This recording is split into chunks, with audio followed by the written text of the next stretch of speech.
give an energetic and warm welcome to the one and only Sandeep Maheshwari.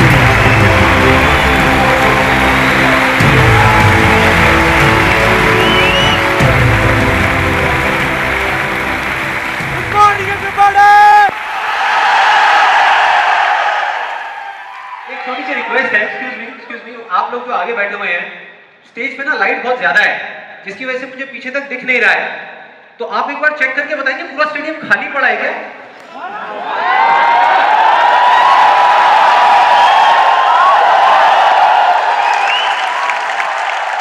तो एक बार दोबारा try करते हैं थोड़ी और एनर्जी के साथ में। Good morning everybody.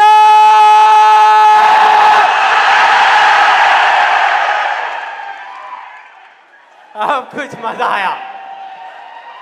अब लग रहा है कि इस सेशन का नाम अनस्टॉपेबल है।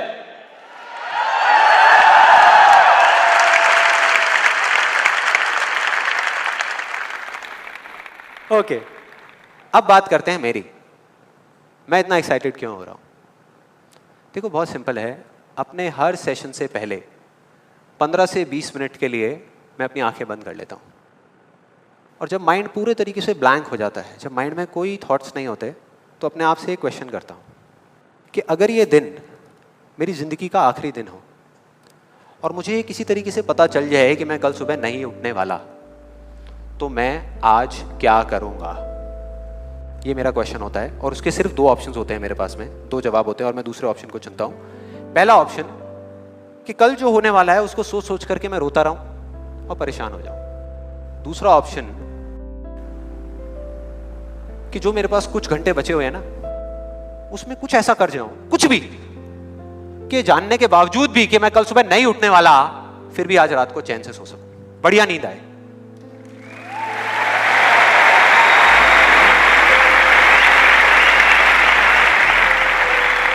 और इसीलिए आज यहां पर जो कुछ भी होने वाला है, जो कुछ भी, वो मेरे लिए सिर्फ एक सेशन नहीं है।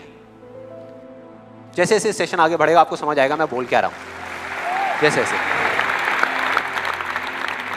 अब मैं आपको बताता हूं कि इस सेशन की शुरुआत कहां से हुई, कि मुझे इंस्पिरेशन कहां से मिली ये सेशन करने की। आज से 3 महीने पहले मेरे नाम से एक कुरियर आया ऑफिस में और उस एनवेलप पे लिखा हुआ था the first life changing seminar of Sandeep Maheshwari. तो जब मैंने उसको देखा तो मुझे लगा किसी ने मजाक किया है, क्योंकि मुझे अच्छे तरीके से याद था कि जो मेरा फर्स्ट लाइफ चेंजिंग सेमिनार हुआ था वहाँ पे सिर्फ 20-25 लोग बैठे हुए थे एक छोटे से कमरे में और किसी के हाथ में कोई कैमरा नहीं था। तो मेरे को लगा कि ऐसे ही किसी ने वो किया है, लेकिन फिर पता नहीं मेरे मन में क्या आया, मैंने उस वीडियो को प्ले कर दिया। और जैसे ही मैंने वो वीडियो देखनी शुरू करी तो मेरे तोते उड़ गए। मैंने कहा यार, मतलब था मैं ही स्क्रीन के ऊपर, लेकिन लग मुझे ऐसा रहा था जैसे मैं किसी और को देख रहा हूँ। और देखता रहा। जैसे ही वो वीडियो खत्म हुई, उसी टाइम मैंने ये ठान लिया, मैंने ये डिसाइड कर लिया कि अब चाहे कुछ भी हो जाए, अपनी लाइफ के इतने बड़े फेलियर को मैं अपने तक नहीं रखने वाला, इसको शेयर करूंगा पूरी दुनिया के साथ। और आप में से कुछ लोगों को याद भी होगा, मैं अपने इस एक्सपीरियंस के बारे में पहले भी आपको बता चुका हूं कि जब मैं पुणे के एक MBA कॉलेज में गया था और वहां जाकर के ब्लैंक हो गया था। याद है? कितने लोगों को याद है? याद है। तो तब मैंने आपको बताया तो था, लेकिन दिखाया नहीं था, क्योंकि मेरे पास में कुछ था ही नहीं आपको दिखाने के लिए, कोई वीडियो नहीं थी। तो आज मैं आपको दिखाने वाला हूं कि एग्जैक्टली तब क्या हुआ था। Okay, good afternoon everybody. Just call me Sandeep, don't call me sir. And just a few confessions before I start off this session. The first one is, please don't look at me like this with all these frowning faces, because that makes me nervous. And to be honest with you, this is the first time that I am speaking in front of so many people. And second thing is,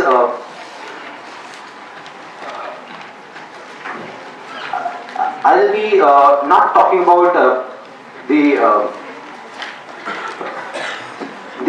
part of it. I'll actually focus more on the practical side of how I did whatever I did. Okay, the second confession, which I forgot, that is. To be honest with you, I can speak in English, but the problem is you may understand what I am talking about, but I won't be able to understand what I am talking about. So it's better if I talk in Hindi. So. then coming on to the point directly, the secret of what I feel is of my success. I started my career, I think, at the age of 13, and okay, so I'll come on Hindi. So I'm sorry. Yeah, so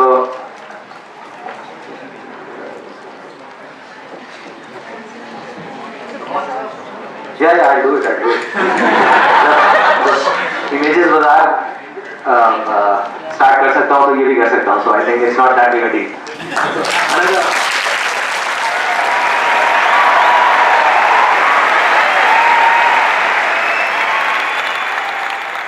आपने देखा मेरी क्या हालत हुई थी?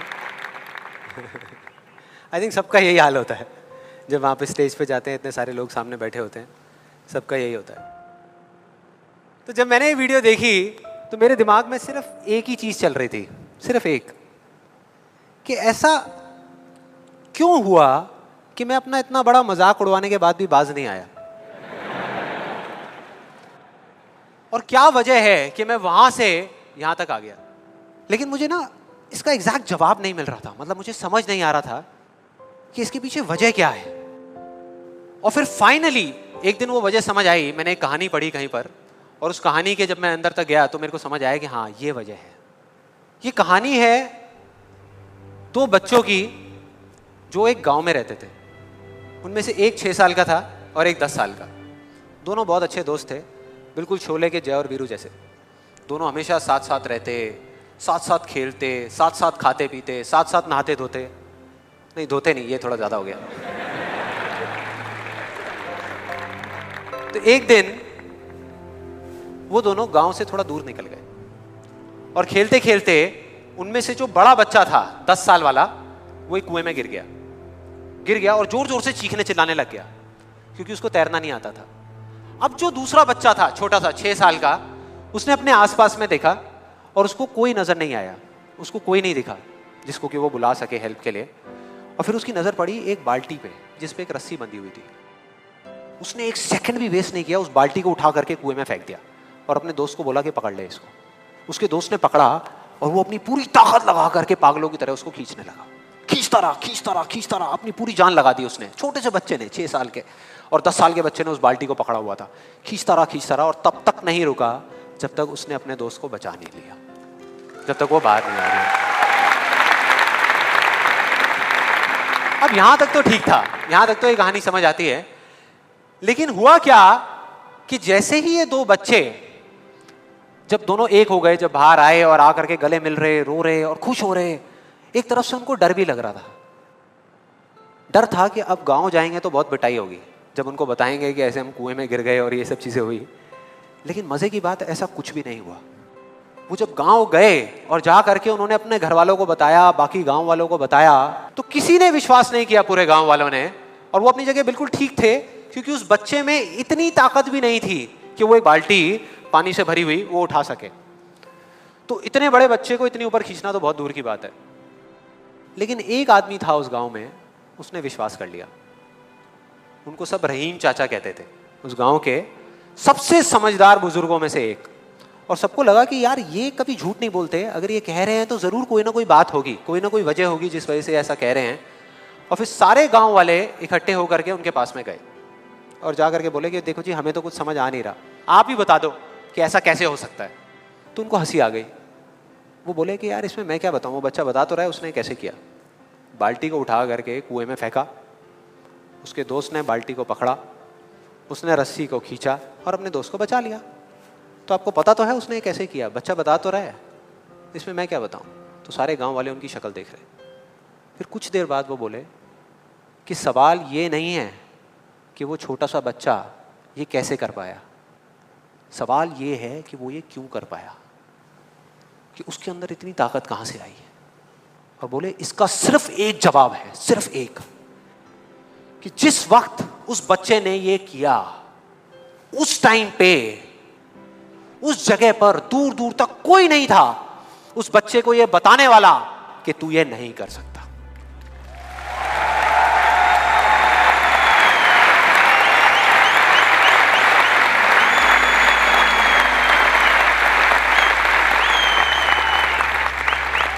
बोले कोई नहीं था, कोई नहीं, यहां तक कि वो खुद भी नहीं, वो खुद भी नहीं।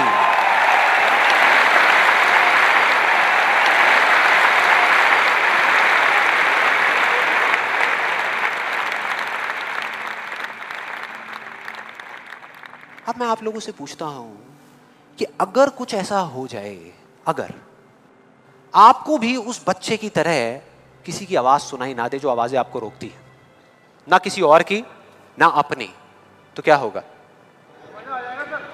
मजा आ जाएगा, राइट? उस बच्चे की तरह आपको भी कोई नहीं रोक पाएगा। You'll be unstoppable, right? Yes और नो? यस और नो? यस और नो? थियोरेटिकली तो ये बात बहुत अच्छी लग रही है सुनने में, लेकिन अगर हम प्रैक्टिकली देखें तो सिर्फ यस बोलने से काम नहीं चलने वाला। ये आप सबको भी पता है और मुझे भी पता है। ये जो अनस्टॉपेबल बनने वाला काम है, उसके लिए क्या करना पड़ेगा? 2 दीवारें तोड़नी पड़ेगी। 2 दीवारें, पहली बनी है दूसरों की आवाज की, कि आपके ऊपर दूसरों की आवाजों का असर होना बंद हो जाए, और दूसरी आपकी खुद की आवाज। ये ज्यादा बड़ी दीवार है। तो अब देखते हैं कि इस पहली दीवार को कैसे तोड़ना है। उस कहानी में उस बच्चे के आसपास में कोई नहीं था उसको रोकने वाला, लेकिन क्या रियल लाइफ में ऐसा होता है? यस और नो? नो। क्या होता है कि हम एक काम करने की सोचते हैं, करना शुरू भी नहीं करते, सिर्फ सोचते हैं कि हमको ये काम करना है, और सामने से 4 लोग आ जाते हैं रोकने के लिए। 4 लोग आ जाते हैं तरह तरह की बातें करने के लिए कि ये नहीं हो सकता। अरे बड़ा इम्प्रैक्टिकल सा आइडिया है। जब कोई नहीं कर पाया तो तू क्या करेगा? होता है ऐसा? कितने लोगों के साथ ऐसा हुआ है? सबके साथ हुआ है और होता रहता है। और मेरे साथ तो पता नहीं कितनी बार हुआ है। किसी के साथ कुछ ज्यादा ही हुआ है लगता है। लगता है उनको राह चलते भी, मेट्रो में भी कोई मिलता है, अबे तू नहीं कर पाएगा, चल।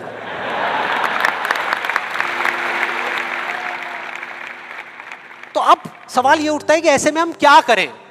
ऐसे में जो ऐसी बातें आपको बोल रहे हैं, ना तो आप उनका मुंह बंद कर सकते हो, ना अपने कान बंद कर सकते हो, क्योंकि वो लोग कोई राह चलते लोग नहीं होते, वो आपके अपने होते हैं। आपके अपने फ्रेंड्स हैं, रिलेटिव्स हैं, आपके घर में हैं, आपके ऑफिस में हैं। तो मैं आपको ये नहीं बोल सकता कि आप क्या करो ऐसी सिचुएशन में, लेकिन मैं ये बता सकता हूं कि मैं क्या करता था। जैसे ही कोई बोलता था मेरे को, या आज भी अगर बोलता है कि ये नहीं हो सकता या तू ये नहीं कर सकता, तो मैं ना चुप रहता हूं, ना उनसे लड़ता हूं। मैं सिर्फ एक वर्ड में उनसे एक सिंपल सा क्वेश्चन पूछता हूं, एक वर्ड में। क्यों? क्यों नहीं कर सकता? क्यों नहीं हो सकता? और जैसे ही मैं ये करता हूं उसके बाद बहुत मजा आता है। आप कभी करके देखना, बहुत मजा आएगा। 90% लोग ऐसे मिलेंगे आपको जिनके पास में इस क्यों का जवाब ही नहीं होगा। जवाब ही नहीं होगा। नहीं, वो सोच में पड़ जाते हैं। जैसे मैं पूछता ना क्यों, हाँ क्या, क्यों, ये कैसा सवाल है? तो ये है वो 90% लोग जिनके पास में कोई जवाब ही नहीं होता, या होता भी है तो वो इतना फनी होता है कि आप चाह करके भी अपने आप को हंसने से नहीं रोक पाओगे। जैसे एक बार मेरे साथ हुआ था, जब मैं करीबन आई थिंक 18 साल का था और मैंने नया फोटोग्राफी का कोर्स किया था। तो हमारे घर में एक छोटा सा फंक्शन चल रहा था, और वहाँ पर मैं अपनी मदर के साथ और फादर के साथ में खड़ा हुआ कुछ बातें कर रहा था। इतनी देर में एक सामने से आंटी आई और आकर के बोली, संदीप। हाँ जी आंटी। बेटे क्या नया चक्कर चल रहा है तेरा आजकल? मैं डर गया। मैं मन ही मन सोच रहा, मैंने कहा इनको कैसे पता लगा मेरे नए अफेयर के बारे में? मैं और ही चला गया। फिर मैंने उनको देखा और डरते डरते उनसे मैंने कहा कि भाई आंटी जी क्या मतलब, मैं कुछ समझा नहीं, कौन सा चक्कर, क्या क्या कौन सा? तो आंटी ने बोला, कहते क्यों, तू ये फोटोग्राफी नहीं कर रहा आजकल? ये फोटोग्राफी का कोर्स नहीं किया तूने? तो उन्होंने बोला, मेरी थोड़ी सी जान में जान आई। मैंने कहा अच्छा, फोटोग्राफी की बात हो रही थी। फिर उन्होंने बोला, बेटा अगर तू बुरा ना माने तो एक बात कहूँ। मैंने कहा नहीं नहीं आंटी बोलिए ना। बेटे मेरी अगर तू माने ना, तो ये जो तू फोटोग्राफी के चक्करों में पड़ा है ना, ये सब बेकार की चीज़ें हैं। इससे अच्छा ये है कि तू कोई और ढंग का काम कर ले या अपनी पढ़ाई लिखाई में ध्यान दे। मैंने वही किया जो मैं हमेशा करता था। मैंने कहा क्यों आंटी जी, आपको ऐसा क्यों लगता है कि मेरा फोटोग्राफी में कुछ नहीं हो सकता, ये फोटोग्राफी बेकार की चीज़ क्यों है? तो उन्होंने जवाब दिया कि मेरी बहन का बेटा भी गया था बॉम्बे यही सब करने के लिए जो तू कर रहा है, और उसको 4 साल हो गए धक्के खा रहा है, उसका कुछ नहीं हुआ अभी तक। मैंने फिर सुना, फिर मैंने दोबारा से वही क्यों को ले आकर के चिपका दिया। मैंने उनसे पूछा, लेकिन आंटी मेरे को कुछ समझ नहीं आया कि अगर वो कुछ नहीं कर पाया तो मैं कुछ क्यों नहीं कर पाऊंगा? सीधा सा क्वेश्चन है यार।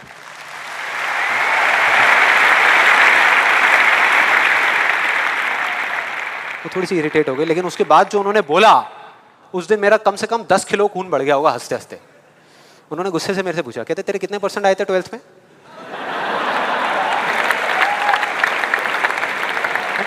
मतलब फोटोग्राफी से इसका कोई कनेक्शन नहीं है दूर दूर तक, लेकिन उनका ये सवाल था कितने % आए थे तेरे 12th में? मैंने कहा जी 85% आए थे आंटी।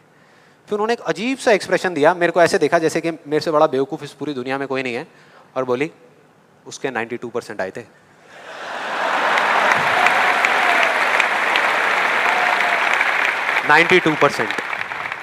अब बोल। मैं कहा अब क्या बोलूं? अब बोलने को आपने छोड़ा क्या है? क्या कोई है जो ऐसी बातों को सीरियसली ले सकता है? नो, यस और नो? नो, ले ही नहीं सकते। अब बचे 10% लोग जिनके पास में जवाब होता है, एक जेन्युइन वजह होती है। मतलब वो आपको सिर्फ ये नहीं बोलते कि आप नहीं कर सकते, वो आपको बताते हैं कि वो ऐसा क्यों बोल रहे हैं।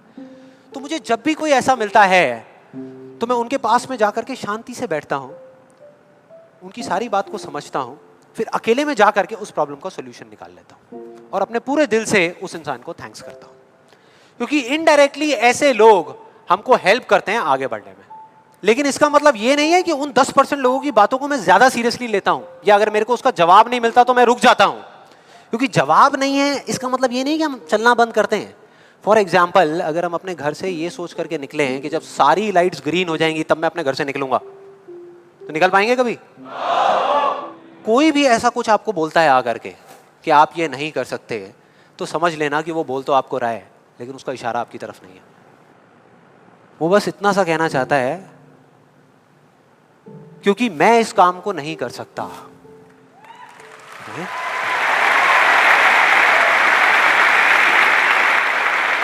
वो बस इतना सा कहना चाहता है क्योंकि मैं इस काम को नहीं कर सकता, या मुझे नहीं पता कि इस काम को कैसे करना है, इसलिए मुझे लगता है कि इस पूरी दुनिया में कोई भी नहीं कर सकता।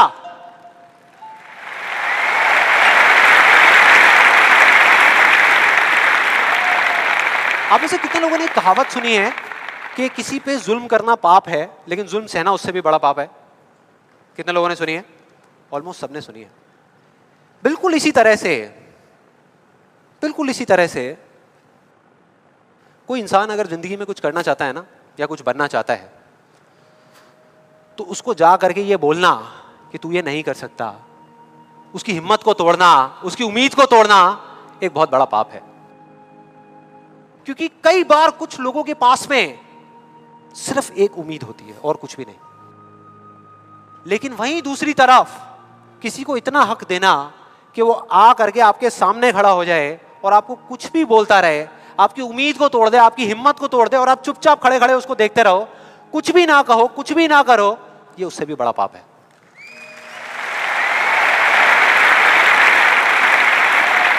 मतलब सिंपल है, ना हमें चुप रहना है, ना किसी से लड़ना है, सिर्फ सवाल करना है क्यों, और फिर देखो उनके कैसे पत्ते खुलते हैं, फिर मजा आएगा। और जिस दिन आप लोगों को भी मेरी तरह ये बात समझ आ जाएगी ना, उस दिन आपके ऊपर ऐसी बातों का असर होना बंद हो जाएगा। मतलब कि उस दिन ये जो पहली दीवार है जिसकी मैंने बात करी थी, वो अपने आप ही टूट जाएगी। उसके बाद इस पूरी दुनिया में किसी में दम नहीं होगा कि वो आपको आगे बढ़ने से रोक सके, सिवाय एक इंसान के। कोई बताएगा कौन है वो? आप खुद। एग्जैक्टली, आप खुद। और यही है वो दूसरी दीवार, यही है वो दूसरी दीवार जो पहली वाली से कई गुना बड़ी है। कई गुना बड़ी है। आज से बहुत साल पहले मैंने एक कहानी सुनी थी जिसका एक बहुत बड़ा इंपैक्ट हुआ था मेरी लाइफ पे। ये कहानी है एक ऑफिस की और उसके एम्प्लॉइज की। एक बार एक ऑफिस में जितने भी एम्प्लॉइज सुबह सुबह जब ऑफिस आते हैं अपने अपने कैबिन में, तो उनकी डेस्क के ऊपर एक लेटर पड़ा होता है, एक लेटर रखा हुआ होता है, और उस लेटर में लिखा था कि वो इंसान, इस कंपनी का वो एम्प्लॉय जिसकी वजह से आपकी प्रमोशन नहीं हो रही थी या जिसकी वजह से आप आगे नहीं बढ़ पा रहे थे, उसकी डेथ हो गई, वो मर गया है। और अब अगर आप आखिरी बार उस एम्प्लॉय की शक्ल देखना चाहते हैं तो ये एड्रेस है, यहां पर अगले 1 घंटे में पहुंच जाइए। जैसे ही उस एड्रेस पे गए तो वहां पर एक कॉफिन पड़ा हुआ था। कॉफिन होता है, उसको जब लोगों ने दूर से देखा तो एक तरफ तो सबको दुख हो रहा था, बुरा लग रहा था कि यार ये नहीं होना चाहिए था, और दूसरी तरफ से उनको थोड़ी बहुत खुशी भी हो रही थी कि चलो अच्छा है, मेरी रास्ते का जो सबसे बड़ा पत्थर था वो हट गया। लेकिन फिर एक एक करके जैसे ही वो लोग उस कॉफिन के पास गए और जा करके उन्होंने उस एम्प्लॉय की शक्ल देखी उस कॉफिन के अंदर, तो उन्हें खुद पे शर्म आने लगी, क्योंकि उस कॉफिन में कोई नहीं था, सिर्फ एक शीशा था, एक मिरर था जिसमें उनकी खुद की शक्ल दिख रही थी।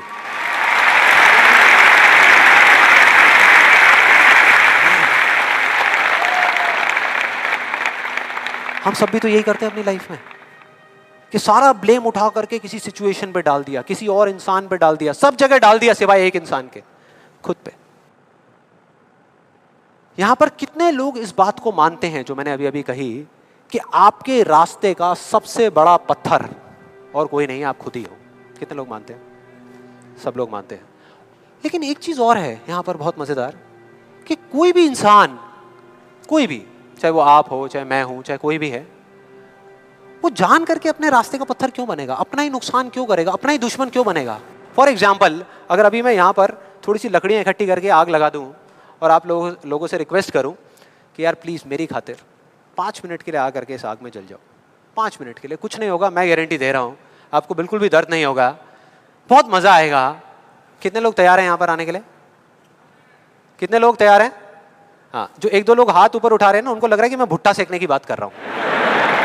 भाई साहब, आपको सेकने की बात हो रही है उस आग में। कोई नहीं आएगा, कोई नहीं आएगा। क्यों? क्योंकि कोई भी इंसान हो वो जानबूझ करके अपना नुकसान कभी नहीं करेगा, कभी भी नहीं करेगा। तो ये सवाल मेरे को पिछले कई महीनों से तंग कर रहा था, अंदर ही अंदर खा रहा था कि क्या फर्क होता है उन लोगों में जो जाने अनजाने अपने खुद के सबसे अच्छे दोस्त होते हैं और उनमें जो जाने अनजाने खुद के ही सबसे बड़े दुश्मन होते हैं। और फाइनली पिछले महीने मेरे को जवाब मिल गया, सब कुछ समझ आ गया कि क्या फ़र्क है। मैं रोज़ की तरह अपने घर के पास वाले एक पार्क में वॉक कर रहा था और एकदम से ही बहुत तेज़ बारिश शुरू हो गई, बारिश होने लगी एकदम तेज़। तो मैंने इमीडिएटली अपने हाथ ऐसे रखे ताकि मेरे चश्मे पे पानी ना आए और जा करके सीधा एक शेड के नीचे चला गया। उसके कुछ सेकंड्स के अंदर अंदर उस शेड के नीचे और भी बहुत सारे लोग इकट्ठे हो गए। लोग तरह तरह की बातें कर रहे थे, मैं अपने आसपास में सुन रहा था। लेकिन मैंने एक चीज़ नोट करी कि ज़्यादातर लोग, उनका ध्यान बारिश की तरफ नहीं था, बारिश की वजह से होने वाली जो प्रॉब्लम्स थी उसकी तरफ था। जैसे मेरे यहाँ पे थोड़ा सा आगे जा करके 2 लड़के खड़े हुए थे, वो आपस में बात कर रहे थे कि भाई आज ट्रैफिक का बड़ा बुरा हाल होने वाला है, बारिश इतनी तेज़ हो रही है। तो वो इस तरीके की बातें कर रहे। एक वहाँ पे अंकल जी थे पीछे, वाइफ को बोल रहे थे कि भाई मैंने तेरे को पहले ही कहा था कि छाता रख ले, छाता रख ले, अब देख मैं ऑफिस के लिए लेट हो जाऊँगा।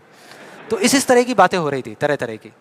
तभी मैंने एकदम से देखा कि सामने से, मतलब मैं यहाँ खड़ा हुआ था, मेरे यहाँ पे एक लड़का खड़ा हुआ था, मुझे अभी भी एग्जैक्ट याद है। वो लड़का इनफैक्ट वो काफ़ी बड़ा कैरेक्टर था, बहुत सीरियस, मतलब बहुत टेंशन में था वो।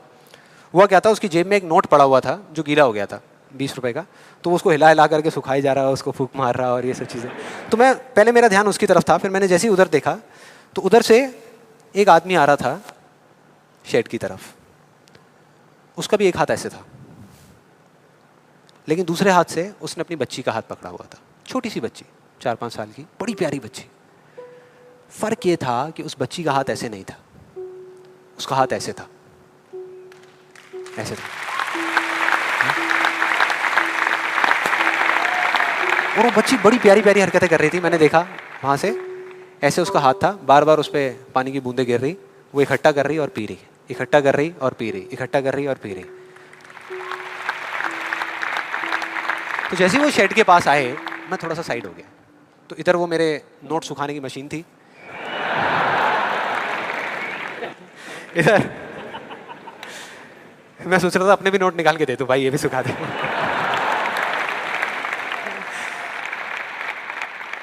इधर वो बच्ची खड़ी हुई थी, वो छोटी सी प्यारी सी, और मेरा फिर पूरा ध्यान उस बच्ची की तरफ ही था, इतनी इतनी प्यारी बच्ची। और इधर उसके पापा अपने मोबाइल पे कुछ काम कर रहे थे। वो बच्ची को अभी भी चैन नहीं आया, शेड के नीचे आ गई, लेकिन अभी भी बार बार अपना हाथ बाहर निकाल के, एक हाथ से पापा को पकड़ा हुआ डर रही, दूसरे हाथ से ऐसे बाहर निकाल के बार बार पानी भर रही और पी रही। कभी पानी भर रही, अपने मुंह पे फेंक रही। फिर थोड़ी देर बाद पता नहीं उसके मन में क्या आया, उसने अपने पापा से पूछा कि पापा ये बारिश रोज क्यों नहीं होती?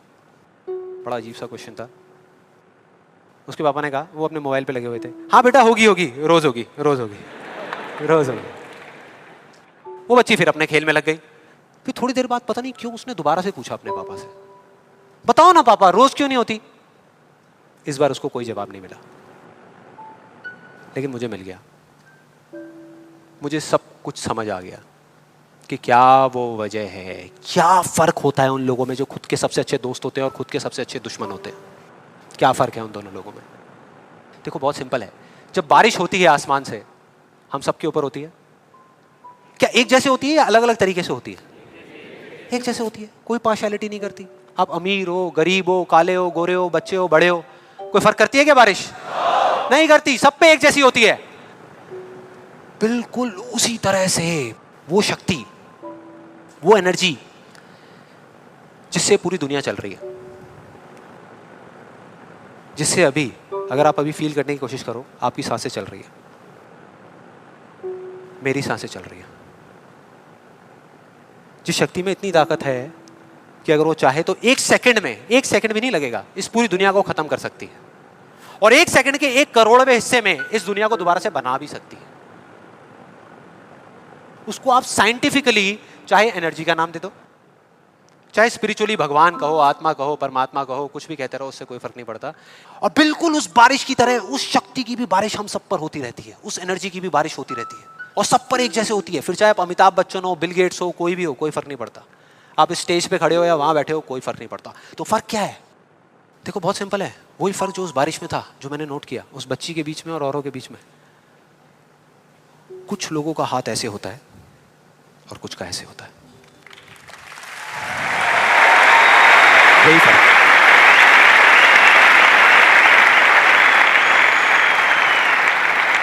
जिनका ऐसे होता है वो बारिश उन पर होती तो है, लेकिन छू करके बह जाती है, चली जाती है, उनके अंदर तक नहीं जा पाती, अपना काम नहीं कर पाती। लेकिन जिनका ऐसे होता है वो उसको पी लेते हैं, उनके अंदर चली जाती है, और उसके बाद में जो काम करती है वो एनर्जी करती है, नाम इंसान का हो जाता है।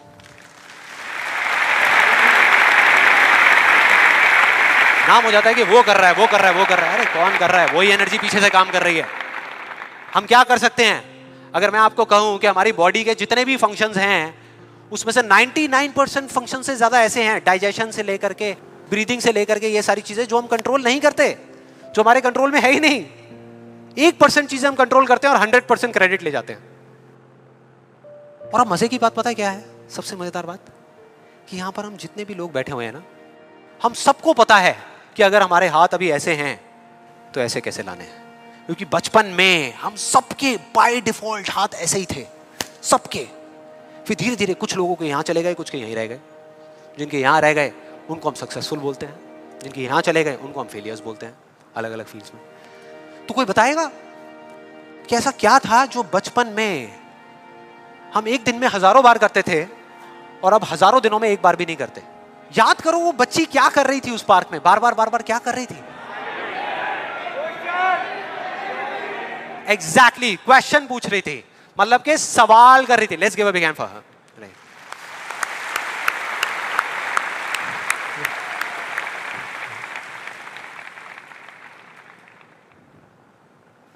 सवाल, ऐसा क्यों होता है? हम ऐसा क्यों करते हैं? बताओ ना पापा, हम ऐसा क्यों करते हैं? कोई जवाब नहीं मिला, हमने सवाल पूछने बंद कर दिया। आज हमारे पास में टाइम ही नहीं है, कि एक दिन में कुछ सेकंड्स के लिए रुक करके हम अपने आप से पूछें कि भाई जो मैं कर रहा हूं वो कर क्यों रहा हूं? पता ही नहीं है, ध्यान ही नहीं है उस तरफ। और जब तक उस तरफ ध्यान नहीं होगा कुछ नहीं होगा।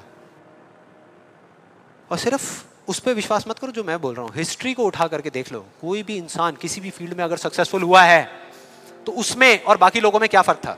क्या वो दूसरों से ज्यादा इंटेलिजेंट था? क्या उनके पास दूसरों से ज्यादा जवाब होते हैं? यस और नो? नो। उनके पास में दूसरों से ज्यादा अच्छे सवाल होते हैं। हर चीज में एक ही सवाल कि अगर ये दुनिया ऐसी है तो ऐसी क्यों है, और क्यों मैं इस दुनिया को बदल नहीं सकता? अगर पूरी दुनिया मुझे ये कहती है, मेरे घर वाले मुझे कहते हैं कि मेरी तो किस्मत ही खराब है, मेरी हाथ की लकीरों में ही कमी है, तो क्यों मैं अपनी हाथ की लकीरों को नहीं बदल सकता? हर चीज में एक ही सवाल।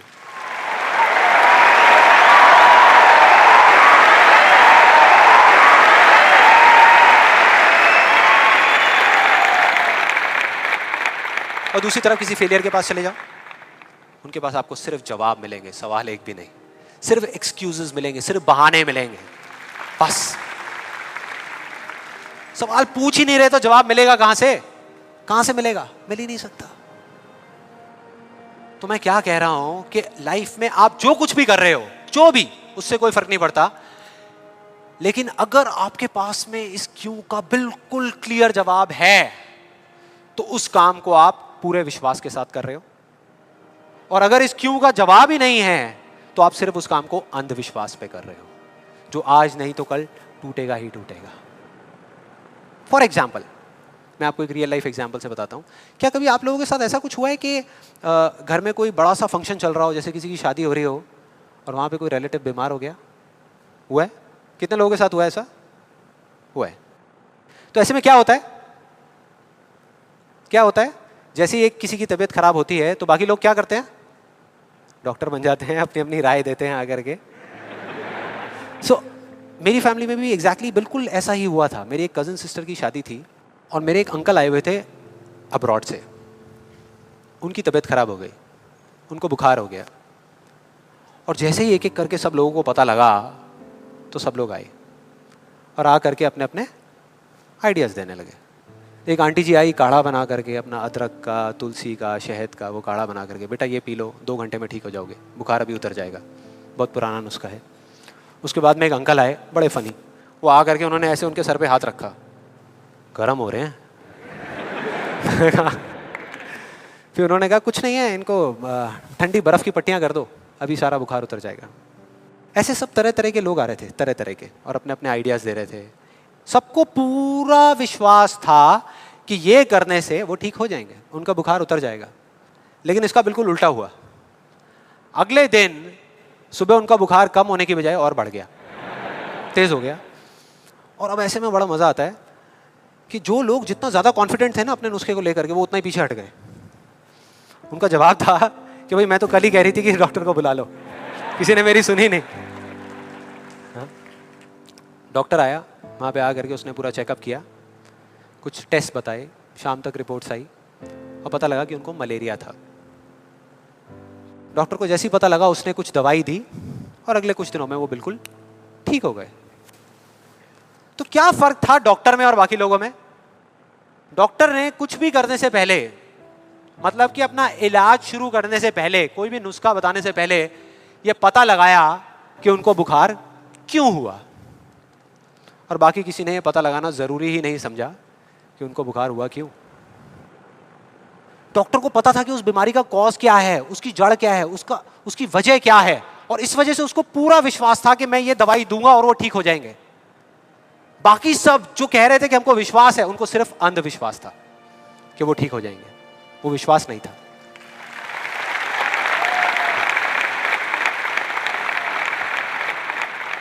इन दोनों के बीच में ना इतना एक बिल्कुल पतली सी लाइन का फर्क होता है, विश्वास में और अंधविश्वास में, जिस वजह से बहुत बार हम अपने अंधविश्वास को विश्वास का नाम दे देते हैं।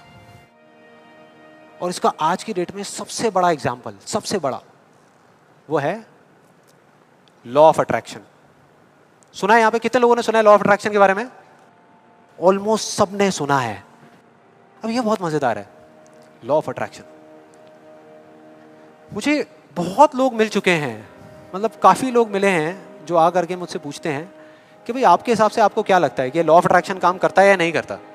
तो मेरा सिंपल सा जवाब होता है कि अगर आप मेरा जवाब चाहते हो तो जवाब है हाँ, कि ये काम करता है।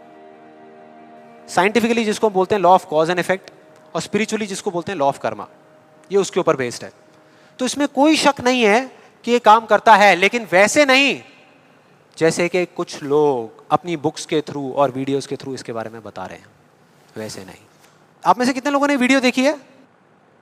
बहुत सारे लोगों ने देखी है, तो आप शायद समझ जाएंगे। बाकी लोगों के लिए मैं थोड़ी एक्टिंग करके दिखाता हूँ, अपना वो थोड़ा फिरंगी स्टाइल में, वो जो डबिंग करके बोलते हैं ना, ये बिल्कुल एक अलादीन के चिराग जैसा है।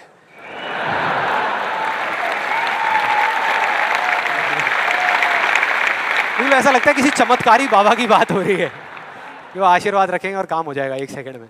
बिल्कुल ऐसा लग रहा है सुनने में। ये बिल्कुल एक अलादीन के चिराग जैसा है, आपको सिर्फ हुक्म देना है कि आप क्या चाहते हैं।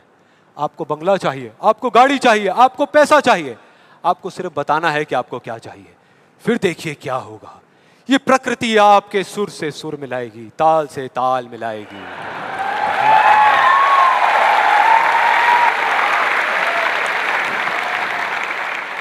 और उसके बाद बड़ा मजा आता है। एक बंदा आता है वहां पे उस वीडियो में, वो आकर के कहता है अच्छा इतना आसान है, तो मैं 3 लड़कियों के साथ डेट पे जाना चाहता हूं। 3 लड़कियों के साथ।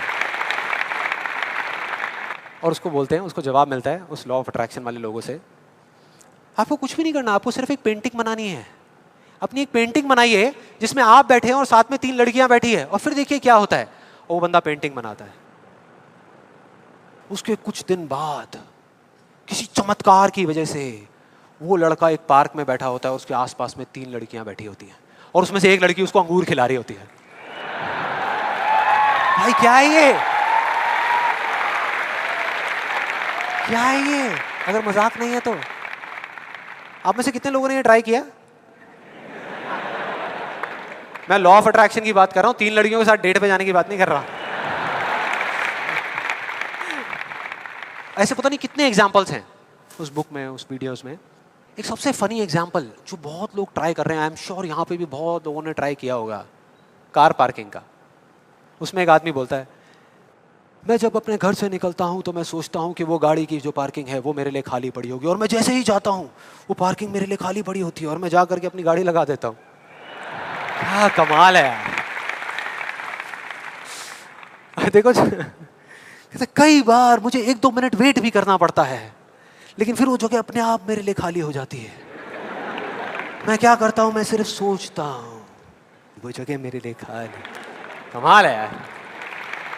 हाँ, बढ़िया लग रहा है ना सुनने में, अच्छा लगता है। ये सारी बातें सबको अच्छी लगती है, किसको नहीं लगेंगी? सच बताऊं, मुझे भी अच्छी लगेंगी सुनने में। बुरी किसको लगेगी? कि सोचना शुरू कर दो और गाड़ियों की पार्किंग मिलनी शुरू हो जाएगी। ये आई एम श्योर बहुत लोगों ने ट्राई किया होगा। कितने लोगों ने ट्राई किया है? आपके हिसाब से काम करता है ये?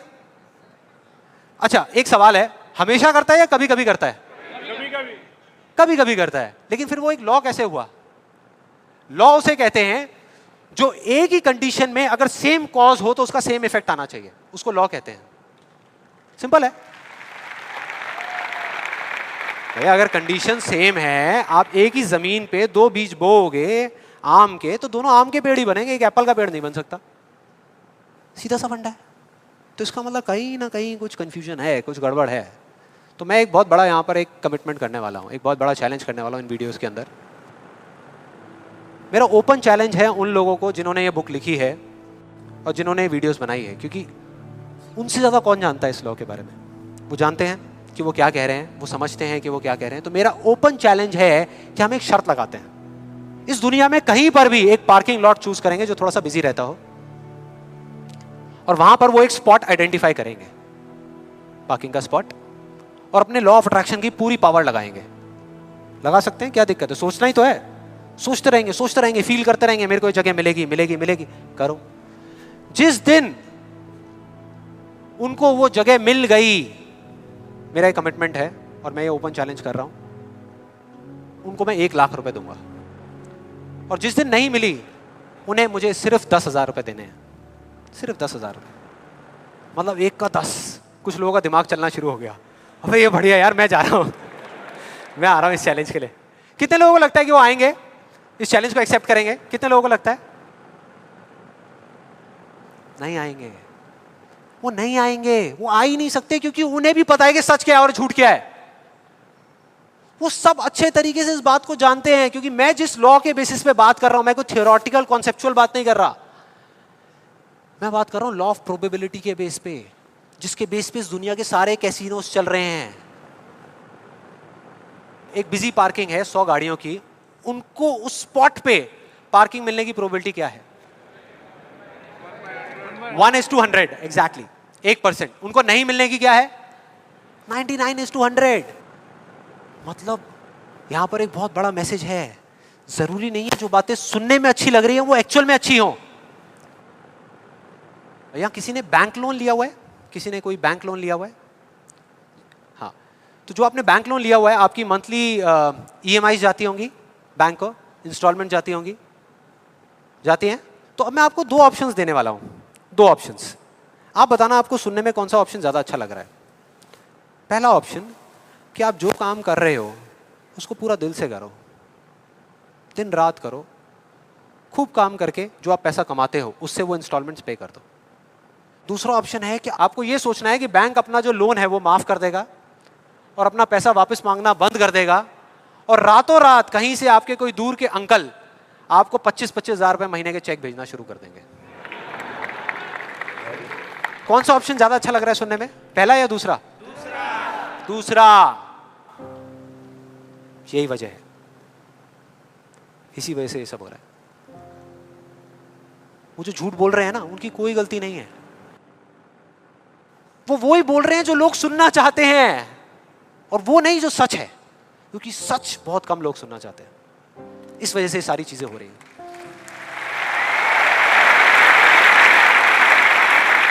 और अब मैं इस सेशन का आपको एक फाइनल एग्जांपल देने वाला हूं, जिसके बाद में अभी आपके मन में जितने भी डाउट चल रहे होंगे ना, वो सारे धीरे धीरे क्लियर हो जाएंगे। ये एग्जांपल है 2 लड़कों का, 2 लड़कों का जिनकी एज है 18 साल, और दोनों का एक ही डिजायर है कि मेरे को एक BMW गाड़ी चाहिए। दोनों का यही है, और अगले 10 साल के अंदर अंदर चाहिए, बस तरीका थोड़ा सा अलग अलग है। जो पहला लड़का है उसने क्या किया, अपना एक गोल सेट किया। उसने एक अपनी डायरी में लिख दिया, पोस्टर्स ला करके उस गाड़ी के अपने घर में लगा दिए जगह जगह पर। 24 घंटे उस गाड़ी के बारे में सोचने लग गया कि ये गाड़ी मुझे चाहिए चाहिए चाहिए। रोज रात को बैठ करके फील करता कि मेरे को गाड़ी मिल गई है, आवाजें निकालता, जू जू जू ये वो, और करते करते ब्रेक मार रहा है, ये कर रहा है, वो कर रहा है। एक्चुअल में नहीं मिली है, इमेजिन कर रहा है, फील करने की कोशिश कर रहा है, उस गाड़ी को एक्सपीरियंस करने की कोशिश कर रहा है, क्योंकि ऐसा बहुत बुक्स में लिखा हुआ है। लॉ ऑफ अट्रैक्शन में भी यही बताया गया है। यस और नो? अब इसको करने से क्या हो रहा था? पहले उसकी सिर्फ एक विश थी, एक चाह थी कि हाँ मेरे को ये गाड़ी मिल जाए, नहीं भी मिले तो कोई फर्क नहीं पड़ता, लेकिन अब उसका वो बर्निंग डिजायर बन गया। अब उसको गाड़ी हर हालत में चाहिए ही चाहिए अगले 10 साल में। अब आप में से कुछ लोग सोच रहे हो, आप में से कितने लोगों ने मेरा इल्यूजन टू रियलिटी वाला सेशन देखा है? आप सोच रहे हो कि यार आपने इल्यूजन टू रियलिटी में भी तो यही बात करी है, और आप खुद ही उसके अगेंस्ट बोल रहे हो। लग रहा है कुछ लोगों को, लग रहा है ऐसा लग रहा है। देखो मैंने क्या कहा था आपको अभी थोड़ी देर पहले, कि विश्वास और अंधविश्वास में सिर्फ एक पतली सी लाइन का फर्क होता है, इधर कुछ और इधर कुछ और। अगर आप ध्यान से मेरी जितनी भी वीडियोस देखोगे, आज तक मैंने जो कुछ भी कहा उसको देखोगे, तो मैंने किस चीज के बारे में बात करी है? किसी चीज को हासिल करने के बारे में, गाड़ियों के बारे में, पैसे के बारे में, बंगले के बारे में, या किसी काम पे फोकस करने के बारे में? काम पे फोकस करने के बारे में, चीज के बारे में नहीं। मतलब इस टेक्निक में कोई कमी नहीं है। इस टेक्निक को यूज जो लोग कर रहे हैं 90% वो गलत तरीके से कर रहे हैं, जिस वजह से प्रॉब्लम्स क्रिएट हो रही है। अब दूसरे लड़के की बात करते हैं, उसमें और इसमें क्या फर्क था। दूसरा जो लड़का था उसका भी डिजायर था कि मुझे ये गाड़ी चाहिए, बस एक छोटा सा फर्क था। उसने एक सवाल पूछ लिया अपने आप से, उसने एक सवाल पूछ लिया अपने आप से कि मुझे ये गाड़ी क्यों चाहिए, क्यों चाहिए। अब ये काम ना बड़ा बोरिंग लगता है सुनने में कि यार क्यों चाहिए, ये सोचने की क्या जरूरत है, सीधा गाड़ी लो ना, शॉर्टकट फटाफट। लेकिन नहीं, उसने ऐसा नहीं किया, उसने गलती नहीं करी, उसने पूछ लिया। और जब हम सवाल पूछते हैं तो क्या होता है, जवाब मिलता है, जवाब मिलता है, और उसको मिल गया। जवाब ये था कि मैं ये गाड़ी इसलिए चाहता हूँ क्योंकि मैं अपने फ्रेंड्स को, अपने रिलेटिव्स को, इस पूरी दुनिया को ये प्रूव करना चाहता हूँ कि मैं भी सक्सेसफुल हो सकता हूँ।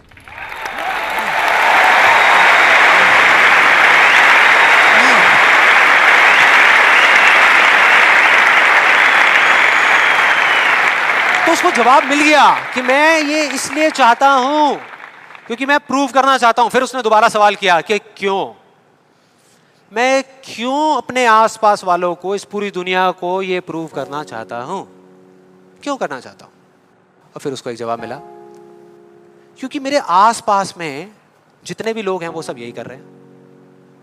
उसने एक आखिरी सवाल पूछा और जब उसका जवाब मिला ना तो वो हिल गया, उसके सारे फंडे क्लियर हो गए। वो सवाल था कि सब ऐसा क्यों कर रहे हैं, और उसको जवाब मिला, सब ऐसा इसलिए कर रहे हैं क्योंकि सब ऐसा ही कर रहे हैं। बस उसको समझ आ गया कि एक रेस लगी हुई है जहां पर सब भाग रहे हैं, कोई तेज भाग रहा है, कोई धीरे भाग रहा है, लेकिन किसी को पता ही नहीं है कि वो भाग क्यों रहे हैं। और जैसे ही उसको ये समझ आया, उसको ये जवाब मिला, तो उसको ये तो नहीं पता था कि मैं अब क्या करने वाला हूं, लेकिन उसको ये समझ आ गया कि मुझे क्या नहीं करना। उसने डिसाइड कर लिया उसी टाइम, उसी मोमेंट में ये डिसाइड कर लिया कि मुझे नहीं बनना इस रैट रेस का हिस्सा, मुझे नहीं प्रूव करना किसी को कुछ भी, मुझे नहीं चाहिए कोई गाड़ी वाड़ी। अब मैं वो करूंगा जो मेरा दिल कहता है, जो मेरे अंदर की आवाज है। बाढ़ में गई दुनिया। और जैसे ही उसको ये अंदर से उसकी आवाज आई कि मुझे ये चीज करनी है, तो वो जवाब उसके अंदर से ही निकल करके आ गया। और उसको जवाब मिला कि 3 साल पहले वो सबसे ज्यादा क्लोज इस पूरी दुनिया में अपने फादर के था, अपने पापा के, और दोनों का रिलेशन एक बाप बेटे का कम और एक दोस्त का ज्यादा था। उसके पापा की एक छोटी सी हैंडीक्राफ्ट की दुकान थी दिल्ली में, और वो क्या करते थे, छोटे छोटे गांव में जाते और जा करके वहाँ के कारीगरों से कुछ सामान लेकर के आते और अपनी दुकान में बेचते। ये उनका काम था। एक बार वो एक गांव में जा रहे थे तो उनका बेटा भी उनके साथ चला गया। ये लड़का उनके साथ चला गया क्योंकि उसकी छुट्टियां चल रही थी, और दोनों उस गांव में एक ढाबे पे बैठ करके, शाम का टाइम था, खाना खा रहे थे।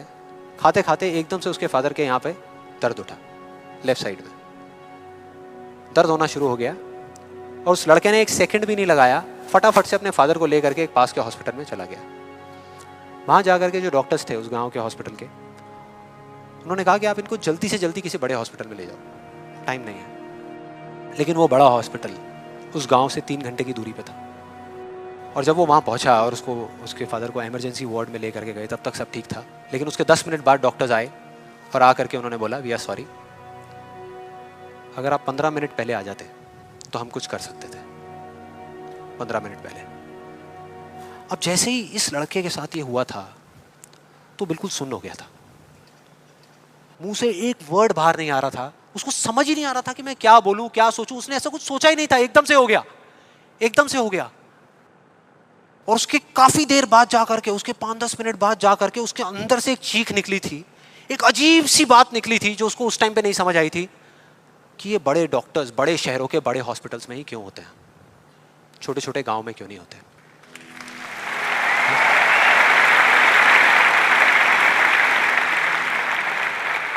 उस टाइम उसको नहीं समझ आया, आज समझ आ गया। उसको समझ आ गया कि मेरे साथ ऐसा क्यों हुआ था, जिससे कि मैं एक डॉक्टर बनूं और जा करके छोटे छोटे हॉस्पिटल्स में काम करूं, ना कि एक गाड़ी खरीदूं।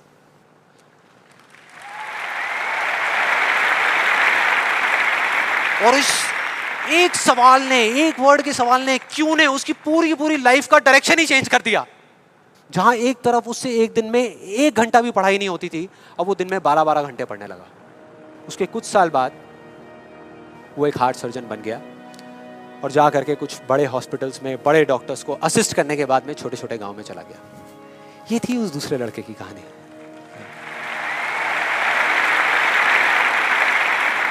10 साल हो गए हैं, तब दोनों 18 साल के थे, आज दोनों 28 साल के हो चुके हैं। लेकिन क्या दोनों की लाइफ में थोड़ा बहुत फर्क होगा? एक बार देखते हैं एग्जैक्टली कि क्या फर्क होगा। जो पहला लड़का था उसने इस लॉ को पूरे विश्वास के साथ प्रैक्टिस किया, लॉ ऑफ अट्रैक्शन को पूरे विश्वास के साथ कि ये काम करता है, करेगा करेगा, इतने लोग बोल रहे हैं गलत थोड़ी होंगे, पूरी दुनिया बोल रही है कि ये काम करता है। उसने किया, लेकिन फ्यूचर किसी के हाथ में नहीं है ना, उसको नहीं मिला, उसको वो गाड़ी नहीं मिली। क्या होगा उसके साथ में? क्या होगा? खुश रहेगा? टूट जाएगा, पागल हो जाएगा, बिखर जाएगा, समझ ही नहीं आएगा कि हो क्या रहा है मेरे साथ में। यह है एक सिचुएशन।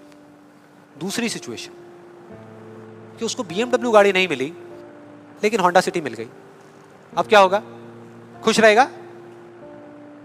रह ही नहीं सकता, रह ही नहीं सकता, क्योंकि ये गोल सेटिंग करके और ये सब करके उसने अपने डिजायर को बढ़ा लिया, अपने अंधविश्वास को इतना बढ़ा लिया कि अब उसको वो ही गाड़ी चाहिए और किसी गाड़ी से उसका काम ही नहीं चलने वाला। जबकि अगर दूसरे एंगल से देखा जाए तो एक 28 साल के लड़के के लिए जो मिडिल क्लास बैकग्राउंड से बिलोंग करता है, अपने पैसों की एक होंडा सिटी गाड़ी खरीदना भी बहुत बड़ी बात होती है, राइट? बहुत बड़ी बात होती है। अब तीसरी सिचुएशन ये बहुत इंटरेस्टिंग है। मान लो 10 साल में एक चमत्कार हुआ, उसने कई तरह के काम करे और उसको BMW गाड़ी मिल गई। अब क्या होगा? खुश रहेगा?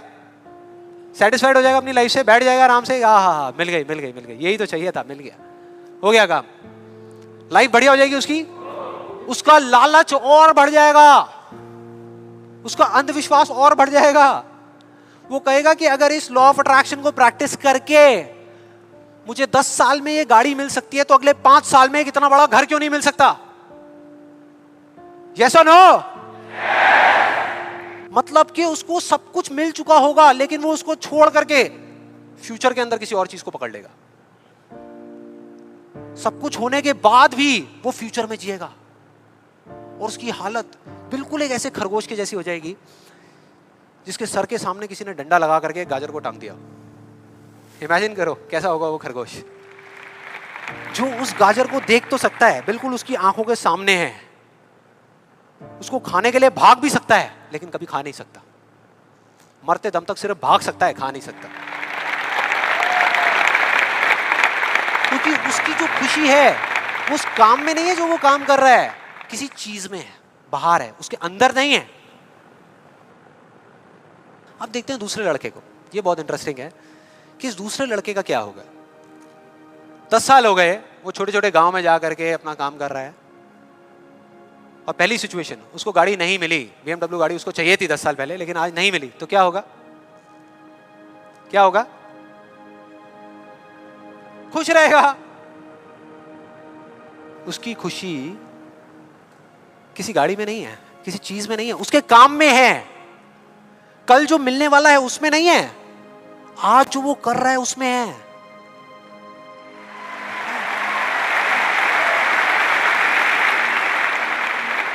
दूसरी सिचुएशन, उसको BMW नहीं मिली, होंडा सिटी मिल गई, तो क्या होगा?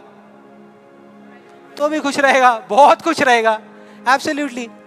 उसने मांगी नहीं थी, फिर उसको मिल गई, बहुत खुश रहेगा। उसको BMW मिल गई तो क्या होगा? खुश रहेगा। लेकिन इस वजह से नहीं कि उसको ये गाड़ी मिल गई, इस वजह से क्योंकि वो जो काम कर रहा है उसमें उसको खुशी मिल रही है। और एक सबसे बड़ा फर्क पता है क्या है यहां पर इन दोनों के अंदर? सबसे बड़ा फर्क अगर आप ध्यान से देखोगे, ये जो दूसरा लड़का है, अगर इसको गाड़ी मिल गई, जो डॉक्टर है, और छिन गई 1 साल बाद, तो क्या होगा? तब भी खुश रहेगा। लेकिन जो पहला है उसका क्या होगा? अरे वो सिर्फ डर में जिएगा, वो सिर्फ डर में जिएगा। जो है उसको खोने का डर, जो मैं चाहता हूं उसके ना मिलने का डर, 24 घंटे सिर्फ डर।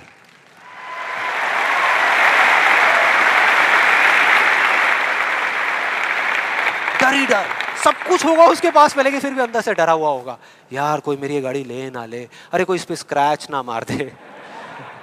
स्क्रैच के पीछे मैं सुन रहा हूं आजकल मर्डर्स हो रहे हैं कि तूने मेरी गाड़ी पे स्क्रैच कैसे मार दिया, ले धाड़, खत्म। क्या हो रहा है भाई? क्या हो रहा है? किस वजह से हो रहा है? उसकी जड़ क्या है? यही है जिसकी मैं बात कर रहा हूं अभी, यही है। अभी तक मैंने जो कुछ भी कहा है उसको एक लाइन में अगर इन दो के बीच का फर्क आपको बताऊं तो वो ये है, पहला आदमी बोल रहा है कि इस चीज को पाने के लिए मैं कोई भी काम करने को तैयार हूं। और दूसरा बोल रहा है, इस काम को करने के लिए, ये जो मैं अभी कर रहा हूं, मैं अपनी कोई भी चीज गंवाने को तैयार हूं।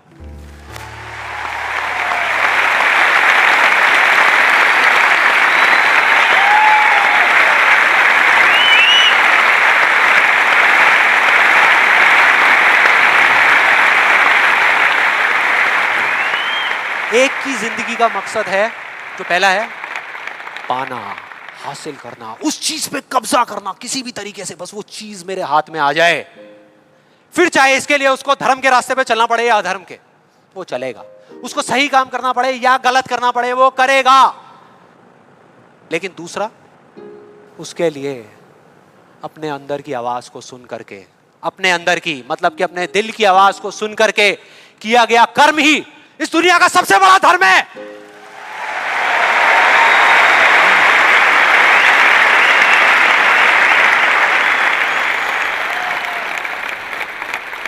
बस यही एक मकसद है उसकी जिंदगी का, अंदर की आवाज को सुनते जाओ, चलते जाओ, सुनते जाओ, चलते जाओ, जो होगा देखा जाएगा।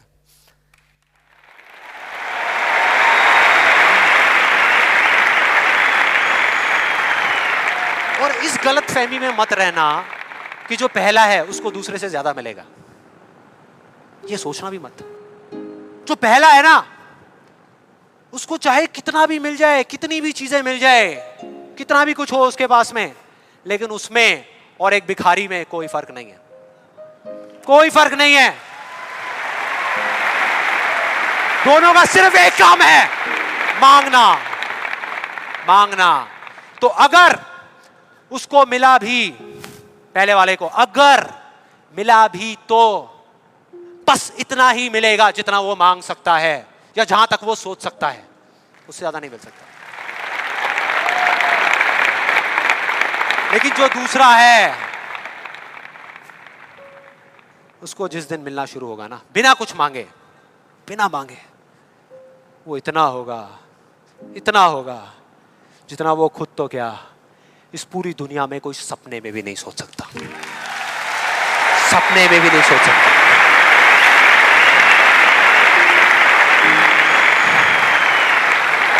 और इसका जो मैं आपको बोल रहा हूं, एक जीता जागता एग्जाम्पल आपके सामने खड़ा है।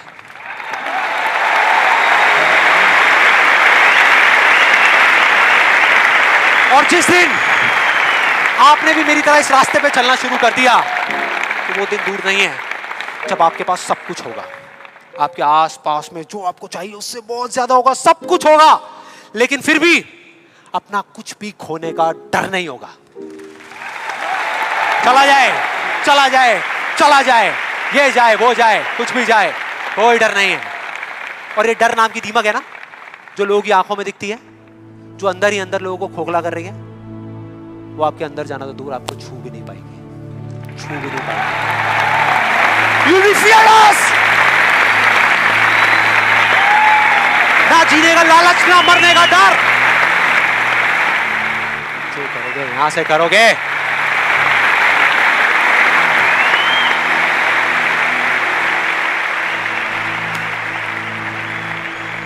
और फिर चाहे आपके रास्ते में एक मुश्किल आए या हजार आए, कोई फर्क नहीं पड़ता। चाहे एक आदमी आकर के आपको रोकने की कोशिश करे या 1 लाख लोग आकर के आपके सामने खड़े हो जाएं, अरे आपको रोकना तो दूर, किसी में इतना दम भी नहीं होगा कि वो आपको हिला भी सके।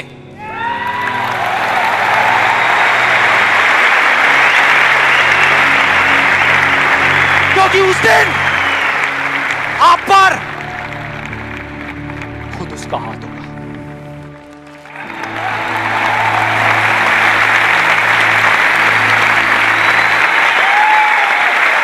और फिर अगर आप चाहोगे भी ना, चाहोगे भी, तो भी अपने आप को आगे बढ़ने से नहीं रोक पाओगे।